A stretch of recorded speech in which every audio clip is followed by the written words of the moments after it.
je suis triste de ce que je suis aujourd'hui. Euh, Avant, je pense que j'étais quelqu'un de battant, de dynamique, et puis j'avais toujours le cerveau qui tournait. Bon, le cerveau a une grosse fissure, c'est en train de se réparer, et je vais beaucoup moins vite, je réfléchis plus, je suis moins percutant, et puis mon côté sportif, eh ben, il est mis de côté pour l'instant, parce que je peux pas, j'ai pas, je suis en train de me refaire. Je fais de la rééducation quotidiennement, je fais chez le kiné tous les jours. Mais je me réapproprie mon corps et c'est quelque chose que je connaissais pas. J'aurais jamais cru que je redécouvrirais, que réapprendrais des choses simples. J'ai souvenir quand j'étais en rééducation, quand je suis sorti. euh, Bon, j'ai réappris à marcher. Ça m'a créé une émotion très très forte. Non, c'était une deuxième naissance, faut pas oublier. J'ai réappris combien d'avions. Mais quelque chose qui me fut difficile quand j'ai réappris le, le pas chasser. Je savais ce que c'était, je voyais l'exemple et incapable de dire à mes jambes d'aller d'un côté ou de l'autre, à mes deux pieds de se réunir. Ça a été un travail, il m'a fallu plusieurs séances pour arriver à faire un pas chassé. Ça a été très compliqué, quoi. Donc, je suis en pleine reconstruction. Je me rebâtis de jour en jour. Voilà, je sais que ça va être long. Les médecins me l'ont dit, les neurologues m'ont bien fait comprendre. La psychologue je suis aidé, voilà, parce que après quelque chose comme ça, j'ai toutes ces aides euh, vont dans le même sens en me disant, on est dans le temps neurologique, on n'est pas dans le temps cardiologique. Le temps cardiologique, c'est à la seconde près. Le temps neurologique, c'est 2, 3 ans. Voilà. Alors qu'aujourd'hui, mon corps me parle, je comprends pas du tout ce qu'il me dit euh, parce que il me parle un langage que je connais pas. Parce que j'ai pas été entraîné et je veux que personne le connaisse. À, à se reconstruire, à- à déchiffrer les douleurs, hein. C'est compliqué. Je parais physiquement nickel. C'est vrai que je me suis remis en 2 mois. Je suis allé ou 2 ou 3 mois, enfin moins de 3 mois, alors qu'initialement ils avaient prévu entre 3 et 4 à 6 mois pour me réapprendre à marcher, à couper tous ces gestes simples. En 2 mois, je vais tout plier. C'est-à-dire que mon passé sportif m'a permis d'en arriver là, je pense. C'est une des pistes que je mets en avant. Mais aujourd'hui, le physique, ce combat avec mon corps, parce que c'était encore mon copain à l'époque, euh, je l'ai fait. Maintenant, il y a un autre chemin qui va être très très long, où mon corps me parle, des douleurs, euh, j'ai mal aux pieds, enfin, les pieds me brûlent, les mains répondent pas, enfin, je vous passe toutes ces choses-là, me parlent et ma psychologue m'a bien expliqué qu'il fallait surtout pas que je lutte contre ça, fallait que j'entende ce que mon corps me disait et que j'apprenne à l'écouter et essayer de lui parler pour avancer. Voilà. Parce que, j'ai eu un instinct de survie finalement. Euh, euh, je ne sais pas si je suis pour quelque chose, euh, mais cet instinct me motive, euh, me demande aujourd'hui de faire les efforts nécessaires pour progresser. Ça, c'est clair. Mon instinct me dit que j'espère que je ne serai pas dans le même état dans 2 ans. J'espère. J'espère continuer à m'améliorer. Je ne serai pas le même homme, ça j'en ai bien conscience. Mais je vais sûrement être différent. Donc, voilà. Cette différence-là, comment tu la vis? Aujourd'hui, je ne l'ai pas accepté. Ou si, je l'ai accepté. Enfin, euh, comme, euh, il y a eu plusieurs étapes. Ouais, il y a eu un travail de compréhension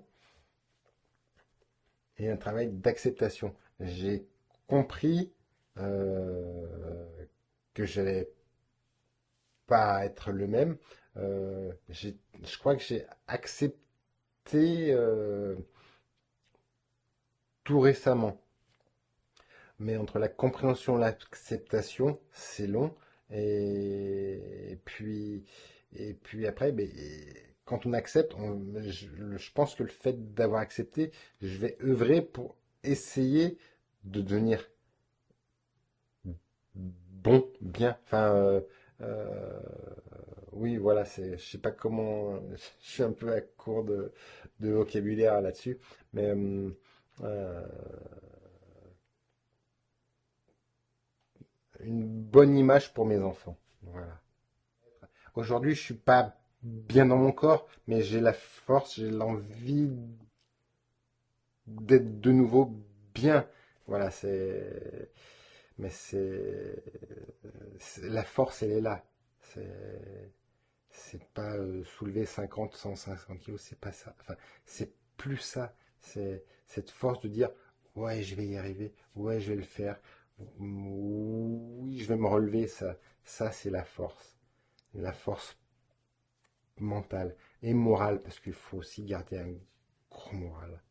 Ça me caractérise aussi de garder un moral. Je dis pas que j'ai pas été au sol par moment, mais le moral me permet aujourd'hui d'évoluer rapidement. En rééducation, bon, c'est vrai que je suis du fauteuil roulant à l'homme qui marche, je suis allé très vite et mon bon moral, mon côté battant dynamique qui s'arrête jamais, enfin qui s'arrête jamais.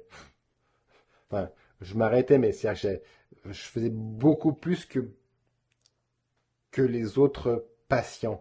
Et ce côté, et j'étais en centre de rééducation, donc un monde, un lieu entouré de coton. Il n'y a pas de bruit, on peut se coller dans les murs, ça fait pas mal. Voilà. Quand je suis sorti, je croyais que j'étais totalement rétabli. Mais c'est bon, c'est fait, je suis allé vite. Et c'est là que j'ai vu qu'en étant dehors dans la société, moi j'ai dit à Vanessa, allez, dès qu'on sort, on va démarche toute bête. Je voulais aller au restaurant, mais bon, la crise Covid, on pouvait pas. Je dis, on va aller faire les courses à Carrefour. Attends, je marche, tout va bien. Ouais, j'ai la tête qui tourne, mais c'est pas grave. Attends, Carrefour, mais j'ai pris les gens pour des tarés. Ils vont tous à une vitesse. J'essaie de pousser mon chariot. Vanessa le tirait devant. Voilà, je me suis dit, putain, mais c'est ça, là, c'est ça le quotidien. Je, non, ça, c'est pas l'image que je m'en étais faite enfin, je m'en étais faite en rééducation, quoi. J'étais, j'étais bien, j'étais le premier de la classe, enfin, le premier de la classe, c'est pas le terme exact, mais j'étais bien, et dehors, je suis passé de, du peloton qui entraîne tout le monde à dernier, et ça, je sais plus quel jour je suis sorti, mais bon, peu importe. Le dimanche, j'étais le plus fort, le lundi, je suis le dernier. Ah putain, cette baffe que je prends, quoi, j'ai rien compris à ce qui m'arrivait. Et là, il m'a fallu accepter, euh, œuvrer, accepter que bah, je vais moins vite que les autres, que j'oublie, on me donne trois consignes, j'en oublie deux. Euh, Vanessa m'a promené, enfin, elle m'a amené de la maison au centre-ville pour que je me perde pas, quoi. C'est, c'est bête, mais bon, je suis capable de faire 200 mètres autour de la maison sans me perdre. Je suis venu toute seule à pied ici, quoi. C'est c'est énorme. qui est pénible pour moi, c'est que parfois, quand on se déplace en voiture, je sais où on va et je visualise pas le chemin. Donc, enfin, quand je dis je visualise pas, je connais, mais je connais pas. On arrive à un croisement, elle me dit faut tourner à droite ou à gauche. Ben, le GPS va nous aider. Alors que Vanessa le sait, c'est pas. Mais je, je, je sors de ma connaissance, de mon. C'est pas la zone de confort. C'est-à-dire que je sors de ce que je connais. Voilà. Ma mémoire n'est pas encore au niveau où je connaissais le chemin. Je pourrais me perdre. À la sortie de mai, je me perds, oui. Et tu as repris la conduite? On Non, n'a pas encore. non, non, j'ai pas le droit de conduire. On va conduire. Non, non. Je dois faire des. Alors, heureusement que je conduis. J'aurais tendance à dire heureusement que je conduis pas parce que il est gérer deux informations en même temps, euh, freiner et tourner son volant en mettant le clignotant. Non, non, non. Moi, si je freine, je vais freiner, quoi. Il y aura un virage, bah, je sais pas si j'aurai le réflexe de tourner le volant. C'est, Au début, je comprenais pas quand j'étais à l'OPA, je comprenais pas pourquoi que je conduise était une interdiction. Mais maintenant, je le comprends. J'ai pas envie de créer des mecs comme moi, quoi. Non, non, ça, je veux pas. Donc, je vais faire des stages, enfin, euh, sur écran, merde. Enfin, euh, des simulateurs, voilà. Je vais faire des simulateurs mais je sais que. Mais puis déjà quand je me déplace, le paysage qui se défile à côté, dans le cerveau, c'est compliqué, hein. Ça, il y a- le terme technique pour l'ORL, j'ai des flottements, c'est ça tourne. Quand je suis debout, que ça bouge, ça tourne. Enfin, je suis bourré du matin au soir. Je me dis où je me prends une bonne cuite, comme ça, la tête elle va tourner dans l'autre sens, ça va tout annuler. Mais il paraît que c'est pas le bon remède, donc il faut pas. Et je peux pas conduire dans ces conditions, c'est pas possible. C'est pas possible. C'est pas que je vais pas, hein, mais j'ai jamais dit non. Mais là, j'ai conscience de mon incompétence. J'ai conscience que je peux pas. Et puis, il y a des petites rues dans Metz, j'ai pas envie de refaire toute la carrosserie, quoi. C'est pas le plaisir, quoi. Et justement dans les rues, avec toutes les voitures, la circulation, comment tu réagis maintenant? Alors, traverser là où je suis content, je vais de la maison jusqu'à chez mon kiné, chez l'orthoptiste. Bon, l'orthoptiste, c'est à 30 mètres de la maison, quoi. C'est le long du pont, il n'y a pas de voiture, ça va. Mais pour aller chez le kiné, il faut traverser la grosse, la nationale. Euh, je, je vais au passage commandé. C'est-à-dire qu'il faut que j'appuie. Une fois que c'est rouge, que c'est vert pour moi, mais je regarde trois fois à gauche, trois fois à droite. Je fais attention. Enfin, je fais attention. S'il y a quelqu'un qui commence à traverser, je suis rassuré. Et sinon, c'est compliqué. J'ai, une fois, le passage commandé était en panne. C'était une panique. C'est une panique totale.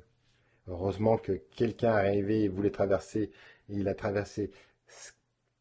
Il a, les voitures sont arrêtées. Donc je n'ai profité pour le suivre. Mais je me disais, mais comment je vais faire? Bon, je vais aller jusqu'au rond-point. Peut-être qu'au rond-point, enfin, les voitures vont moins vite et elles vont me voir.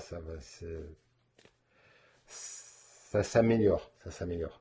Aujourd'hui, j'arrive plus facilement à traverser qu'auparavant. Bon, dans le fond de Metz, comme il disait, je traverse la route, enfin, j'écoute, je regarde, même la petite ruelle étroite ne peut pas m'empêcher, hein.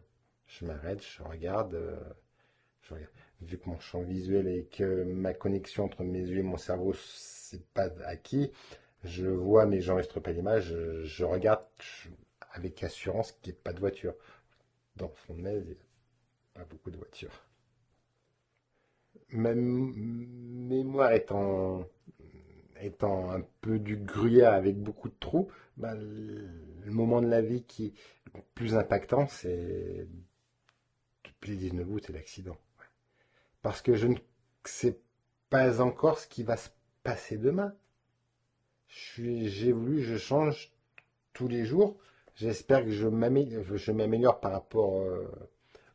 Quand je dis améliorer, je le rattache trop à mes capacités physiques. C'est-à-dire que ouais, du fauteuil roulant allongé au fauteuil roulant debout, ouais, je me suis amélioré. Maintenant, j'ai pas la capacité de connaître mon amélioration neurologique dans les mois qui viennent. Mais je suis persuadé que ça va s'améliorer. C'est ma deuxième vie qui commence, hein. En fait, j'ai tout réappris. Donc, c'est une deuxième vie. On réapprend à marcher comme les gosses. On réapprend à couper sa viande, à se laver, tout ça. J'ai appris. Même si je l'ai fait très très vite en sprintant, donc c'est mon côté sportif qui.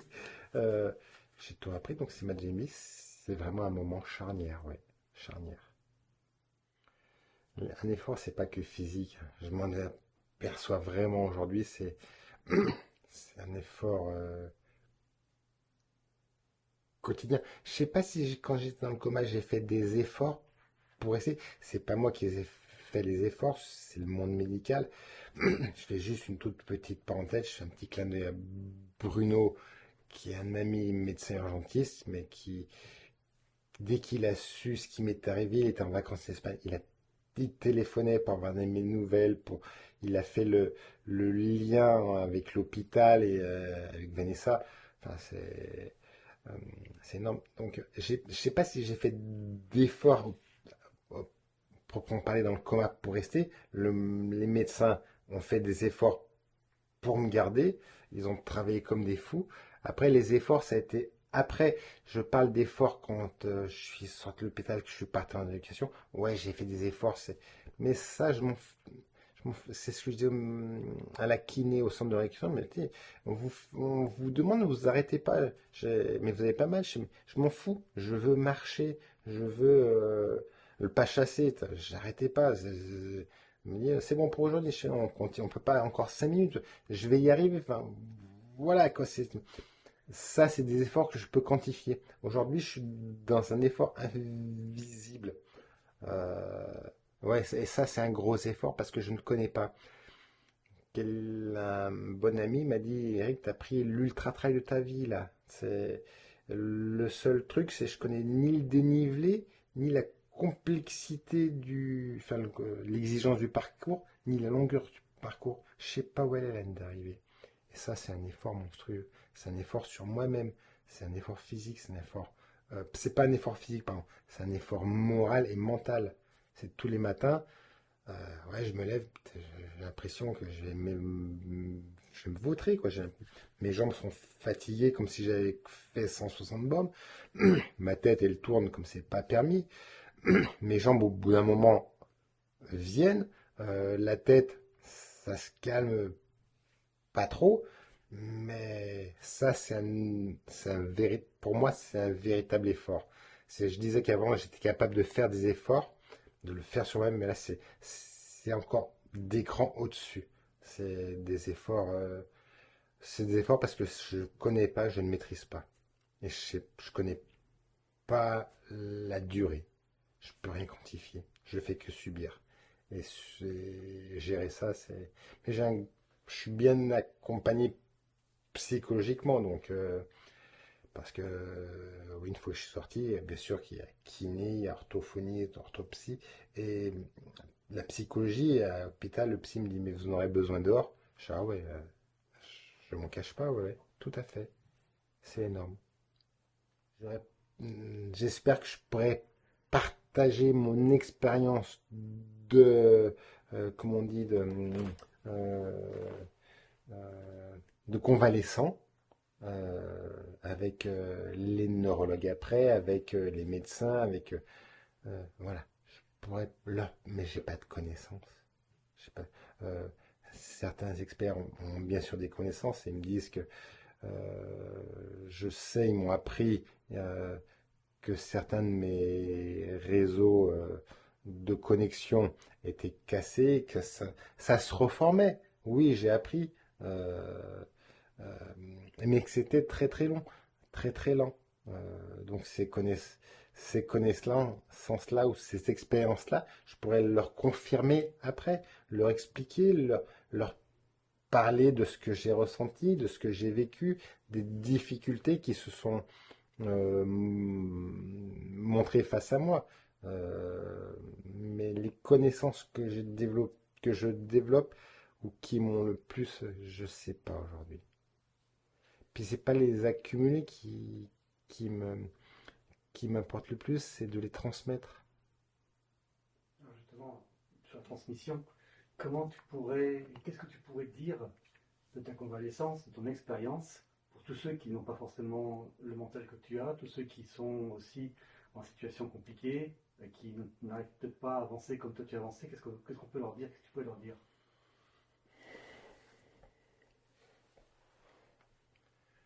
Ouais, je vais paraître, je suis désolé, euh, je vais paraître présomptueux, pédant, péteux, putain, mais redressez-vous. C'est nous qui avons la clé, quoi.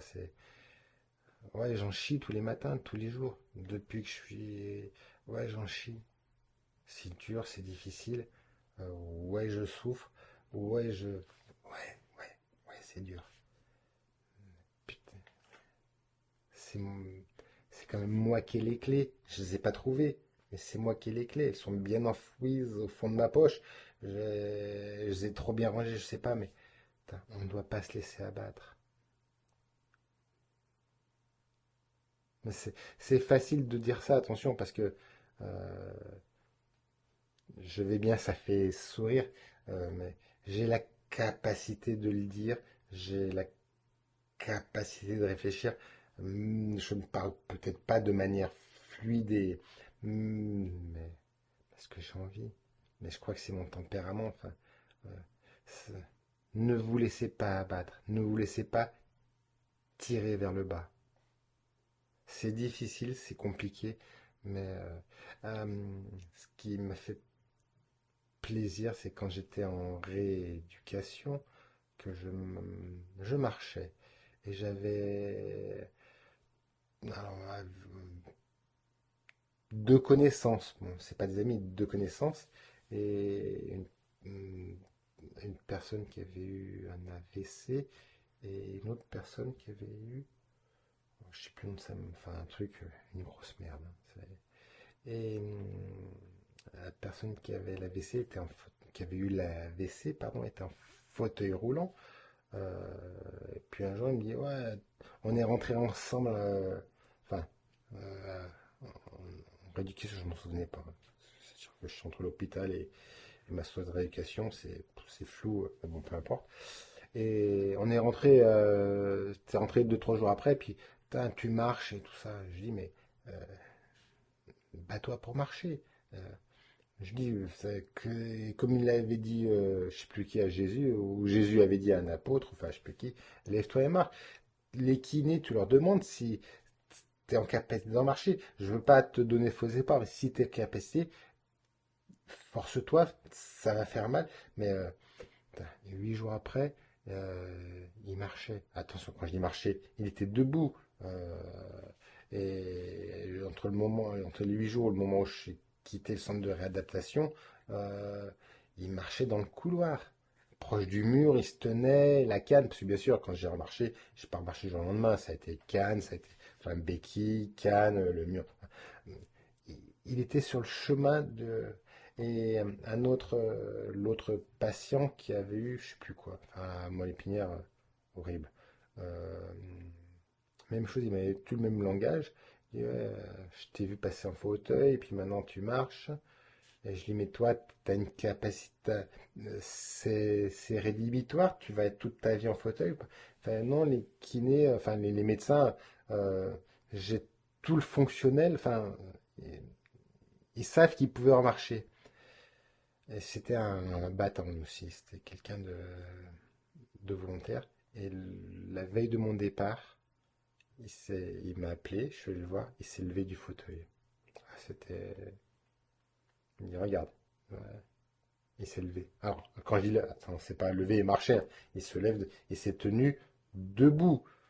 J'ai été debout. C'était la première étape. Après, il était debout. Il me dit, tu m- je, l'ai- je l'ai pas aidé. Je l'ai, enfin, euh, j'ai montré que c'était possible. Rien n'était au niveau fonctionnel, voilà. C'est ce que, au niveau fonctionnel, tout y était, donc c'était possible. Et il l'a fait. Si mes images leur parviennent, je leur passe bien le bonjour. Et c'est encore, le chemin est encore long. J'en chie encore. Voilà. Est-ce que tu l'as montré par la valeur de l'exemple? Ouais, ça c'est. euh, je retourne régulièrement à l'hôpital parce que je fais des tests, des examens. Enfin, voilà. Et un médecin me dit, euh, m'a pas dit qu'ils m'ont regrette, c'est pas ça. Je veux pas dire que je suis pas celui qui a tout fait, c'est pas ça. Je sais pas comment l'exprimer, mais que mon dynamisme euh, aidait les autres, voilà. Et le personnel soignant, les infirmières que je vois, euh, une, une orthophoniste aussi, m'a dit, bah, depuis que vous êtes parti, il n'y a plus de fossés qui sont créés dans les couloirs. Parce que vu que le jour où j'ai pu remarcher, je savais qu'il fallait que je marchais, que je marchais, que je marchais. Et, il me disait que j'allais creuser un fossé dans le couloir à force de marcher. Voilà, donc